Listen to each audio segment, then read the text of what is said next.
ફતેપુરા ગામમાં જાલોદ રોડથી ગામમાં જતા રસ્તાના નિર્માણ કાર્યમાં પહોળાઈના ભેદભાવ મુદ્દે ગ્રામજનોએ વિરોધ નોંધાવ્યો છે। આ અંગે ગ્રામજનો દ્વારા તાલુકા વિકાસ અધિકારી અને મામલતદારને આવેદનપત્ર સુપ્રત કરવામાં આવ્યું છે। આરએનબી વિભાગ દ્વારા જાલોદ રોડથી ગામમાં પ્રવેશતા મુખ્ય રસ્તાને ગટરનું કામ શરૂ કરવામાં આવ્યું છે।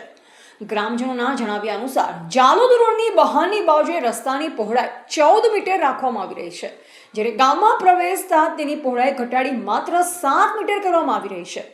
ગામની અંદર બંને તરફ દબાણ હોવા છતાં તેને હટાવ્યા વગર જ 7 મીટરનું માપ આપવામાં આવી રહ્યું છે। આ ભેદભાવપૂર્ણ કામગીરી સામે સ્થાનિક રહીશો અને ગ્રામજનોએ સખત વાંધો ઉઠાવ્યો છે।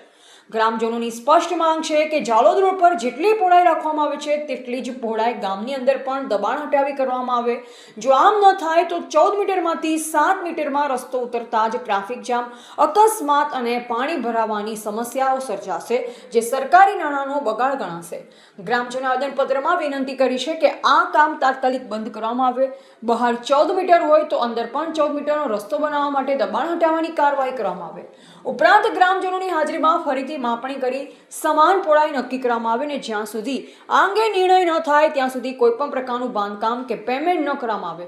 ગ્રામજનોએ ચેતવણી આપી છે, જો 15 દિવસમાં બાબતે નિરાકરણ નહીં આવે તો તેઓ કલેક્ટર કચેરી અને ઉચ્ચ કચેરીમાં રજૂઆત કરવા મજબૂર બનશે। આજ રોજ ફતેપુરા મામલતદાર કચેરી આવીને ફતેપુરાના ગ્રામજનો દ્વારા ફતેપુરા બજારમાંથી જે હાઈવે પસાર થઈ રહ્યો છે તેની પહોળાઈને લઈને જે વિસંગતતાઓ ઊભી થઈ છે એની ચર્ચા માટે અને આવેદન માટે અમે સૌ ગ્રામજનો મામલતદાર કચેરી આવ્યા છીએ। મામલતદાર સાહેબે એની યોગ્ય કાર્યવાહી કરી ઉપલી કચેરીએ રજૂઆત કરી અને ન્યાય અપાવવાની બાંહેધરી આપેલ છે। જિગ્નેશ કલાલ, ફતેપુર।